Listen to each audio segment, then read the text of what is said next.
Good morning on day 4. Another great night's sleep, another early start.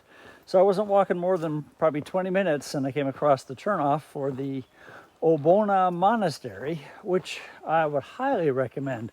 It's only a 5-minute walk each way, and it's a national monument. It's the ruins of an old 12th century monastery.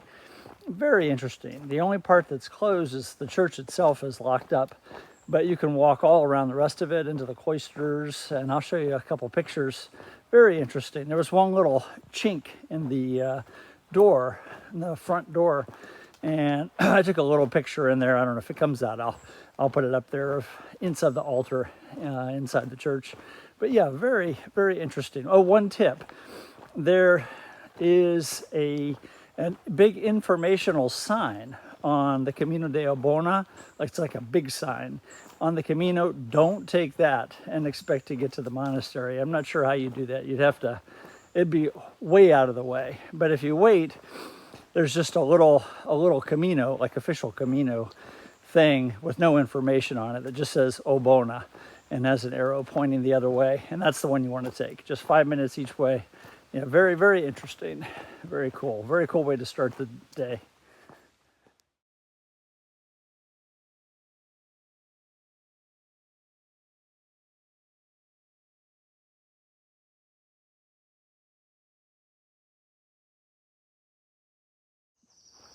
So this has been a very quiet walk, just in the forest since the monastery at Oona. Just a little bit of history. I'll probably get something wrong here. Correct me in the comments if I do. But so this is the Camino Primitivo, but it's not Primitivo. You would think primitive, like the English word, but it actually translates to the original way. And apparently King Alfonso II, back in the 800s, made the first pilgrimage to Santiago, so hence the original way. One kind of interesting thing that ties into the monastery, King Alfonso IX in the 1200s made it obligatory, if you were doing the Camino, to go to the monastery. It's only 5 minutes out of the way. I'm not really sure why he would make it obligatory. Probably something to do with money, with financing the construction of it.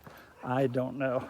But, oh yeah, I think it was Alfonso II, I believe. It was called the Chaste. Alfonso II, the Chaste. It's interesting the way they have little descriptors in their title. I wonder who gave those descriptors to them, if they did that to them for themselves, or if that was the verdict of history. I don't know. I think if you gave yourself a descriptor, the chaste, I think you might be anything but chaste, but I'm not sure. No way to find out, I guess, at this point, 1,000 years later plus.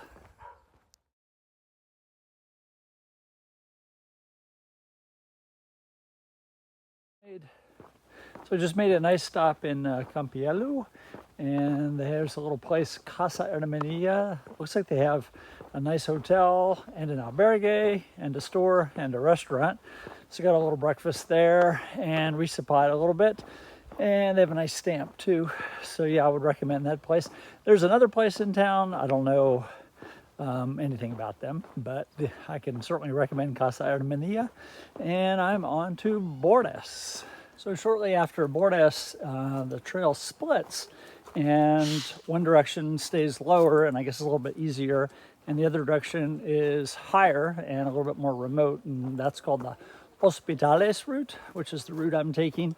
There was a cool little bench there at the split. I'll show you a picture of it with my backpack on it. But yeah, it's supposed to be the best scenery along the entire Camino Primitivo this way.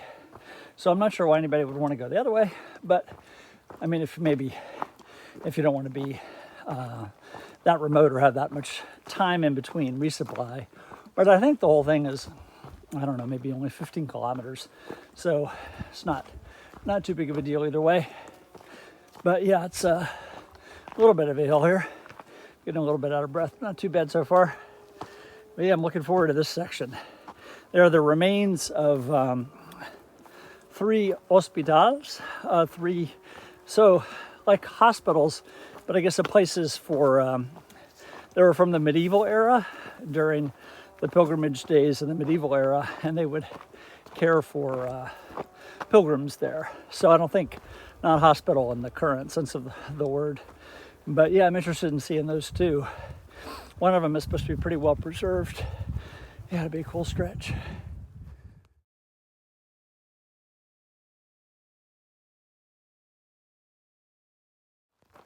So I don't even know the name of the community I walked through, but they had a very modest chapel from the 16th century, which are very common in these parts. And I looked inside and have an extremely well carved retablo. I thought, I'll show you a picture of the outside and the inside.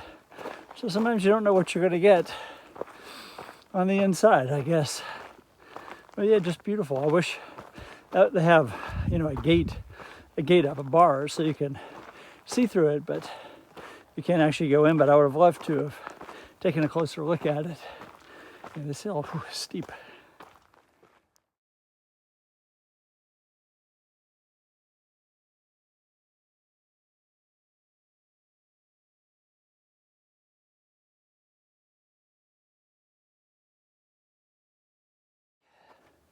So I'd be curious what percentage of people do the Hospitaller route. I was seeing quite a few people before starting this way, and I haven't seen anybody, and I just reached the high point.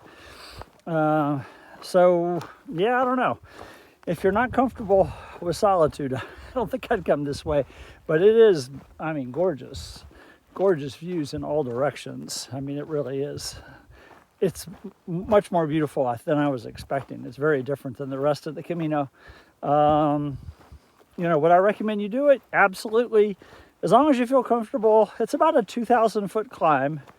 The trail itself is easy, but 2,000 feet is a lot more than a typical climb, or maybe certainly more than any climb on the Camino Primitivo. So yeah, I'd absolutely recommend it. Just make sure you feel fit enough and bring enough water. So far, nowhere to get water after you actually start this route. So yeah, it's been really cool. It's overcast, but the visibility is great. Nice group. Oh wow, look at that. I don't know if you can see, there's a little newborn horse over there. I don't know how newborn, but he looks like he's pretty newborn.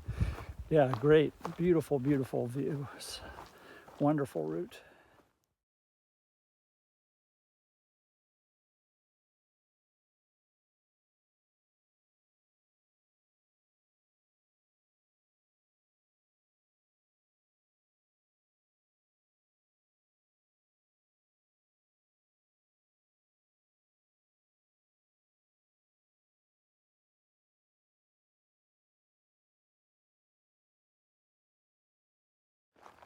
Well, the two different routes have come back together, and the trail is headed now into a town called Monte Farado, which I am really hoping has a store or at least some water.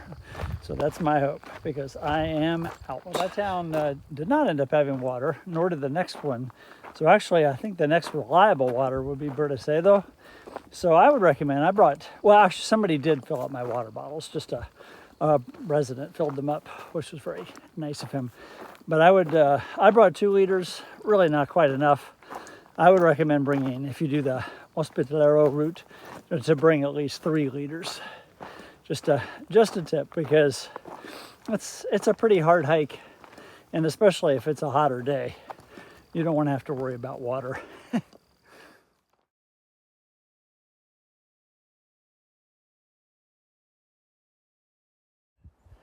Well, I made it here actually pretty early. This is pretty much where I wanted to be, about 30 kilometers of hiking today. I'm about 3 kilometers before Bertocado, and I'm in this beautiful pine forest, and it's actually pretty crisp now, and there's a breeze blowing. It's going to be a good night's sleep. It's very, very soft, the ground, so that always makes it even more pleasant. Take care. God bless.